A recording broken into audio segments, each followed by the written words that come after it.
Well, welcome in everybody. Tonight I'll be doing a presentation on my paper that is titled The Generational Film Divide. I got the inspiration to write such a paper because of the seemingly wide margin of error there is when seeing the videos and television that are watched by myself, my children, and my parents, and even my grandparents. I chose the topic because I thought it would be interesting to see if there's anything other than preferences that are what make a difference in the shows that people watch and the avenues in which they watch them.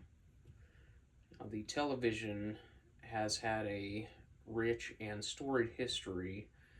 It is over 100 years old at this point in time. Obviously, in the early times of television, there would have only been one program or one TV set in a home. As you know, that is a stark difference between what we have today in the form of cell phones, tablets, computers, and other avenues of television consumption or media consumption in general. Now, I find it interesting to look back historically at the times of the early television and when it was in its infancy and the programming that it would have shown. In the early times, it would have been a source of wealth for news and information, versus today, I would more so argue that the television is used for mainly entertainment purposes, and that has been the case for several decades, in my opinion. Now, between me and my family, we all like different things when it comes to watching television or viewing film. I, for instance, and my wife both like reality shows and shows with, real people, versus our kids who like animation and things of that nature. Our kids also enjoy YouTube and other short version shows that weren't around during the time me and my wife were children. That is another topic that my paper describes in good detail, and I believe it shows how the children of today and the future generations will not be consuming television as we have and the generations before us. Now, looking through some of my paper,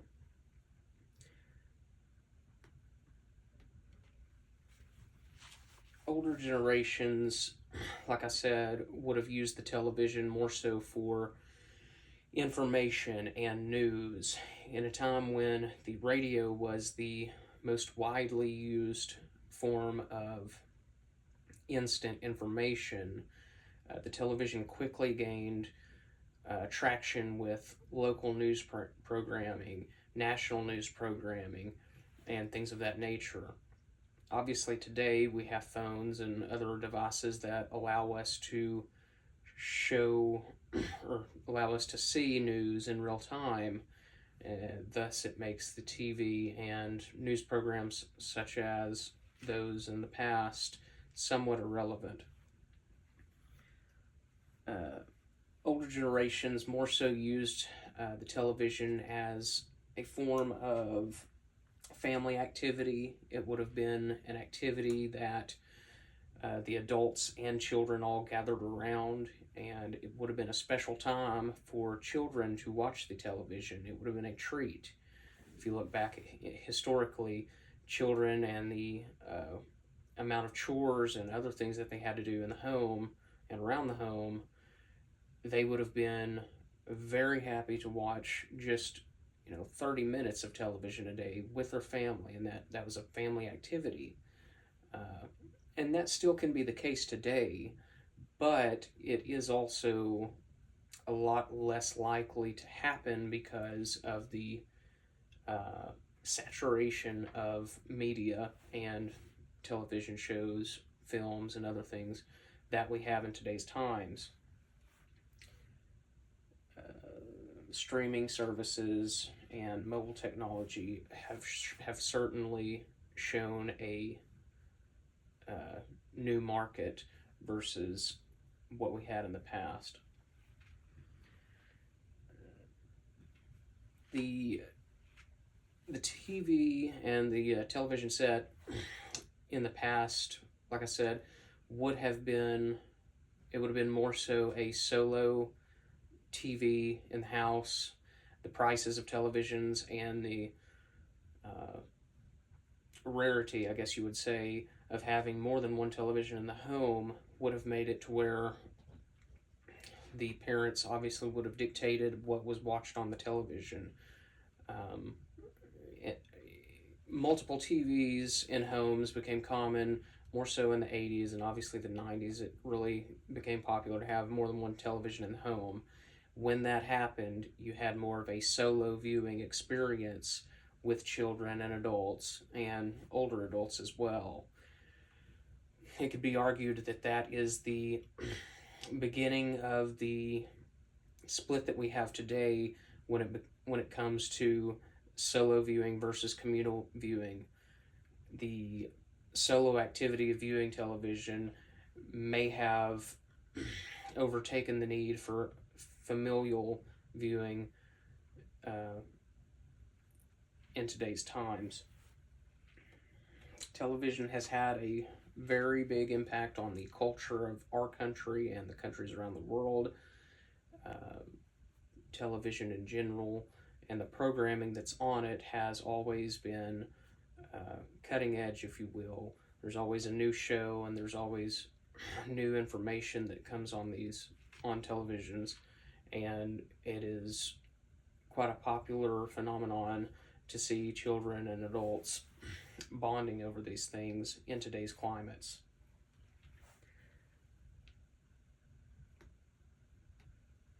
Digital platforms, like I said earlier, have really taken over television viewing in general today. It's odd if you look around and see people watching the news and other things, except for older generations. Older generations, it seems that is still a very big deal, whereas Generation X and the newer generations are much less interested in the news. But that's not for everyone. It is more so a preference. Obviously, a younger person like myself could be interested in the news, and at times I am, just to keep up with world events. But I also have a cell phone and a computer, and I can access really any information I want at any point. So that's another reason that's become a different topic in today's times. Older generations seem to really enjoy watching things that they watched when they were children.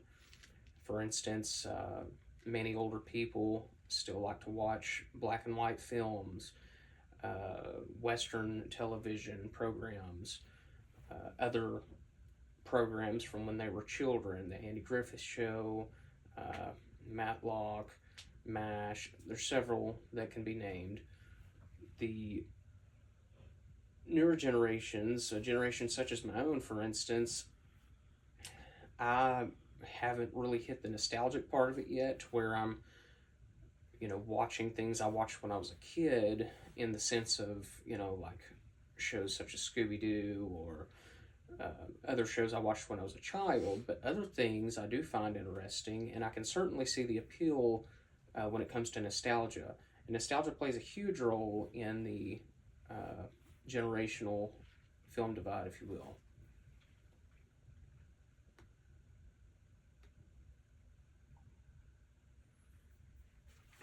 Another big thing that my paper talks about is product placement in film and television. Obviously, marketing firms have researched the television and film industry religiously over the past 100 years, since the beginning of the television, and they have learned that the easiest market to go after is the younger generation, the children of the adults that own the television. And so it's interesting to see and look back historically at film and television.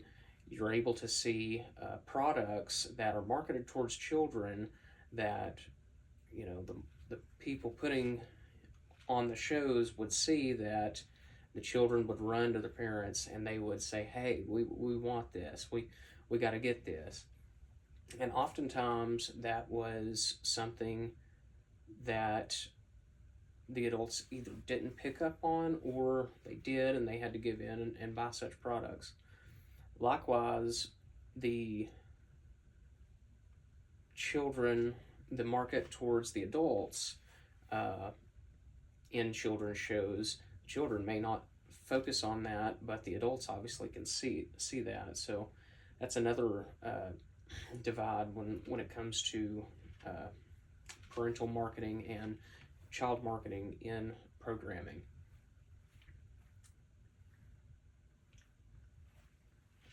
Education in children's programming has been a staple since the early times of the television.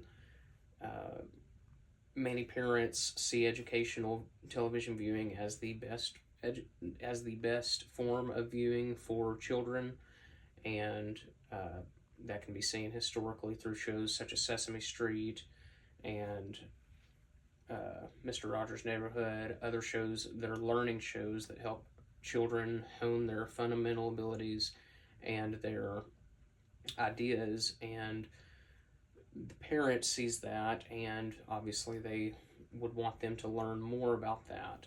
So that's another thing that television and children's programming has touched on, is the educational market.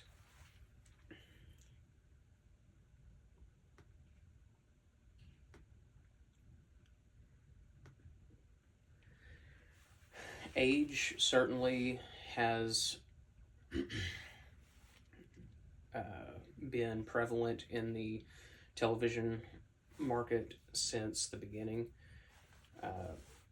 Different shows are marketed towards different age groups, and this allows some individuality on the viewing of television and shows. For instance, I touched on it earlier briefly, but adults may not see the interest that a child would in animated shows or new shows versus shows that they appreciated when they were children. Likewise, children generally do not care for older programming. I've tried with my own children to get them to watch older programming. They'll watch it for a minute, but with this new digital age, they'll run off and watch, a 5-second video on YouTube and be much happier. So while that is disappointing, that is the times that we live in today, and I believe that is how it has always been, and it'll be interesting to see the different forms of media that the television can portray in the future. Now, another topic that I wanted to touch on is that one of my sources, Mary Chayko, she's a sociologist, and she mentioned that generational differences in viewing habits are not only a result of age, but also the cultural norms that surround each generation. So I find that interesting because it is true. If you look at the baby boomer generation and older generations like that, MASH was a very popular television show at the time that focused on a group of people in the Vietnam War. That would obviously be a very hot show at the time, but in today's time, unless you generally watched it when it was on or when you were younger, the generations of today really wouldn't care about the show. I, for instance, did watch the show when I was a child because that's what my grandparents were watching at the time. So I do have some knowledge and interest on it, but I wouldn't say that's generally acceptable for my generation when it comes to that particular programming. Another cultural thing that happened, obviously, was 9/11. So programs that are based around that and based on the Iraq War and other wars such as that followed, War on Terrorism and other things, that's interesting to me because I did live through it, albeit I was a child at the time. But I do find that interesting, as do many that are in my generation, I do believe. Kids today may find it interesting because it is still somewhat relevant, being only roughly 23 years old now. However, they also have no knowledge of it other than what they may have heard or seen on television or the internet. Speaking of the internet, that is another cultural boom that happened in the 90s and early 2000s, to where the television started meeting its irrelevancy. Ever since the internet, you had mail order, you had internet services that would provide streaming. You could receive DVDs through the mail and other things like that. So that really cut back on live television programs and the need for such things.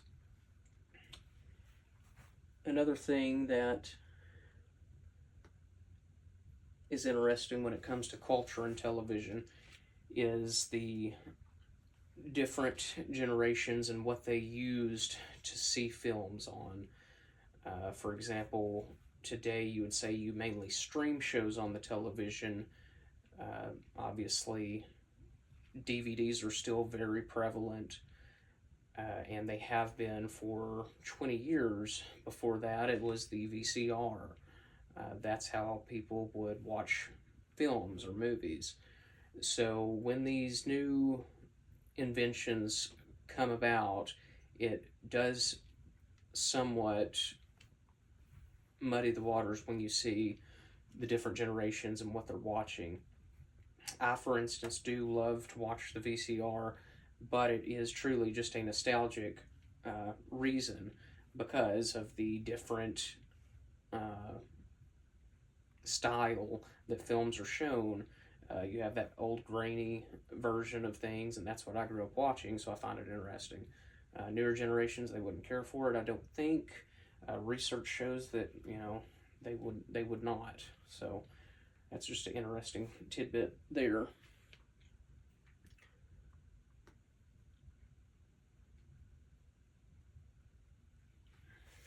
Adult television viewership is influenced not only culturally, but there's a wide variety of things such as work that gets in the way, school, and other family activities that the adults may have planned. So that goes into a lot of adult television viewership, whereas children, they also have responsibilities such as school. Maybe they have chores or other things to do, but ultimately that's what dictates the adult television viewing experience. Live events such as sports, news programming, and other things are still popular with many adults. However, children today, they may not care for such things. Some do, and that's why it is a preference deal. But these are some of the things that I've learned since researching the topic.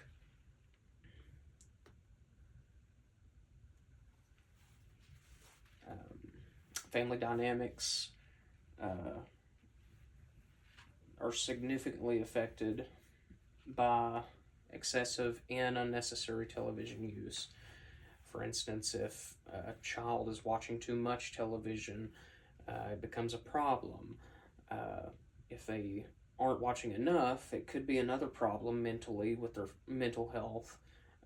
Maybe they enjoy a certain program versus not being able to watch that program.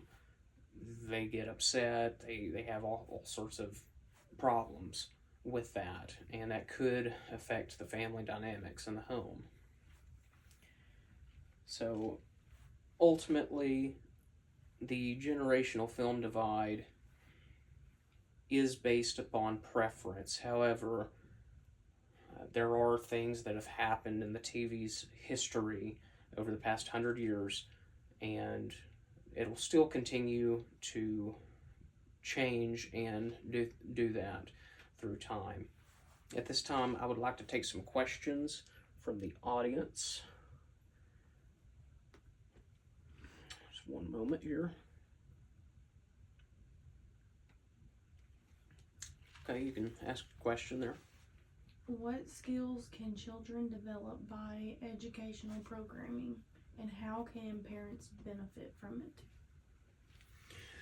Well, educational programming can offer children language skills. It can help develop their minds.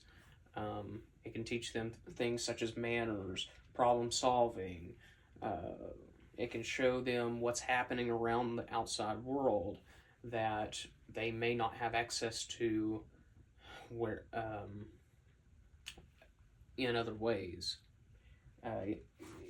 Parents are able to teach their children by using educational programming, and that happens a lot. In fact, with myself, I did learn a lot of things from educational shows such as Sesame Street.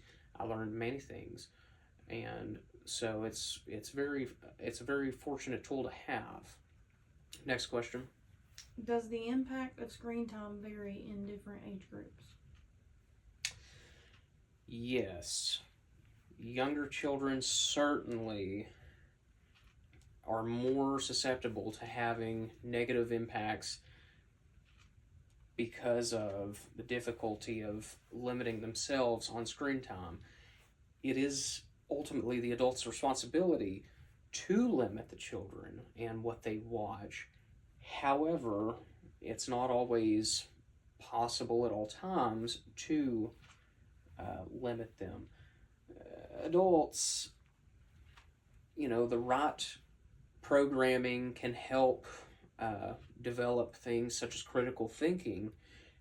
However, it is important to take the time to limit yourself and to know when that limit is. It's unhealthy for anyone to have too much. Next question. Is individual media consumption an unavoidable trend, or can families still share viewing experiences?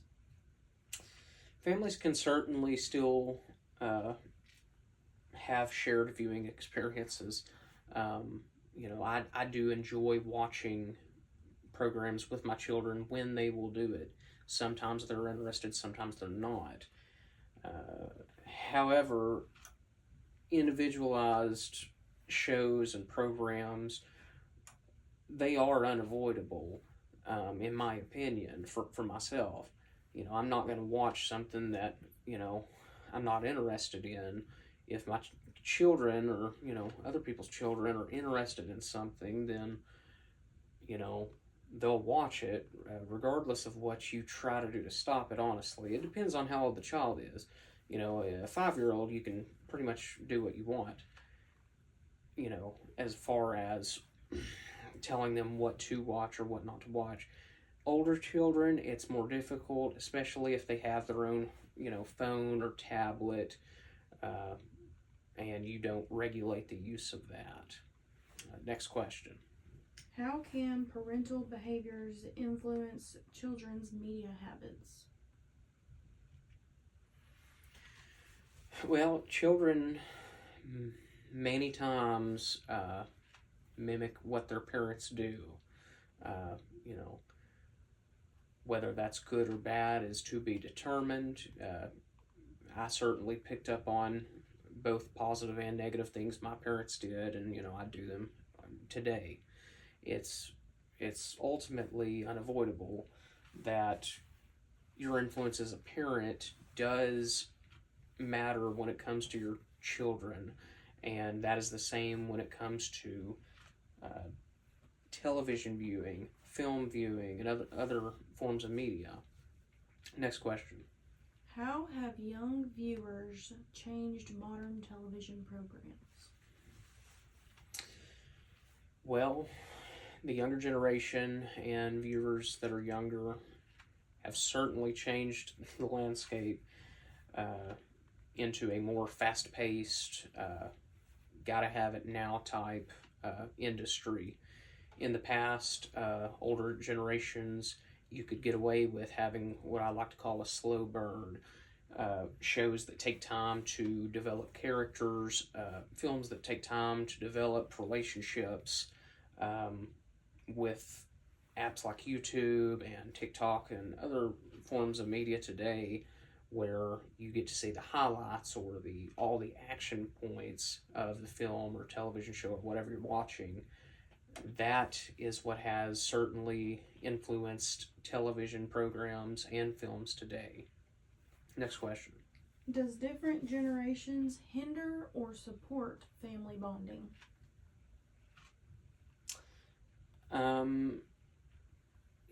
Certainly can do both. It is more so a division, but ultimately, yes, they can do both. Next question. Has product placement in children's media made kids more materialistic?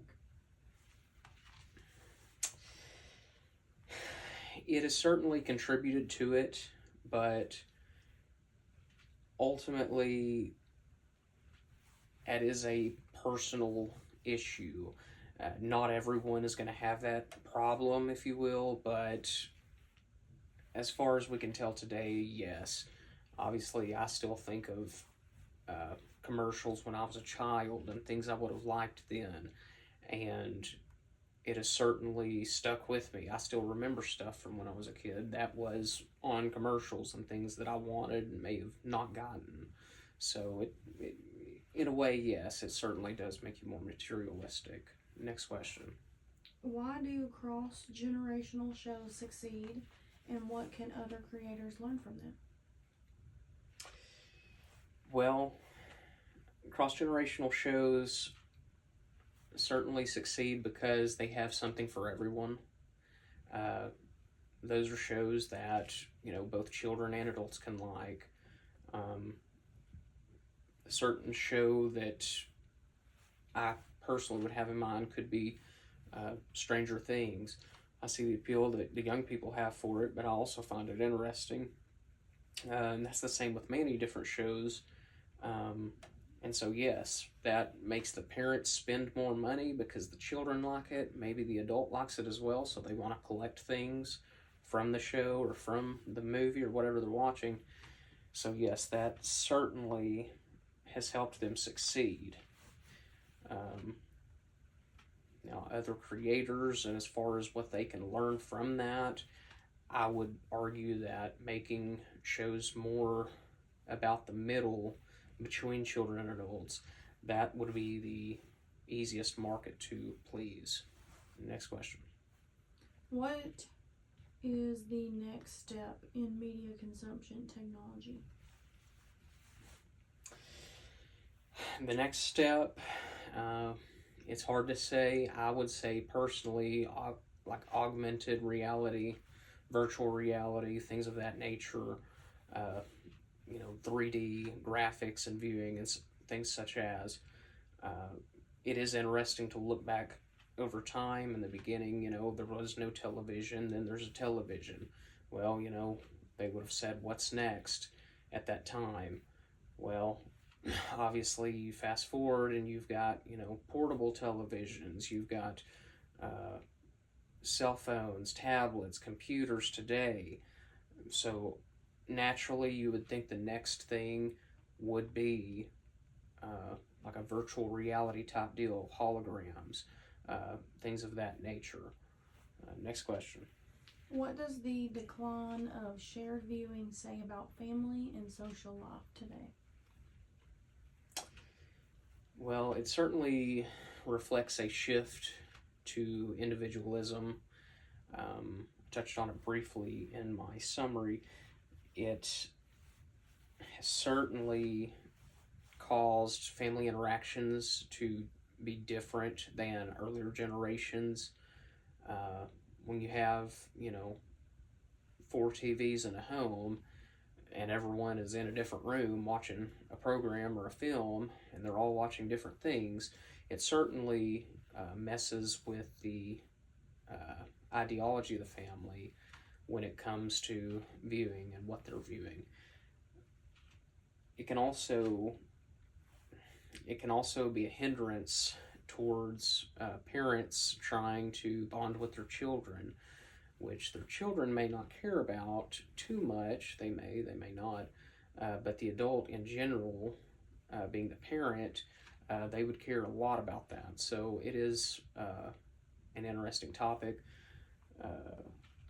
and it is something to look for. Next question. Are there cultures that resist individual media consumption? There are cultures like that.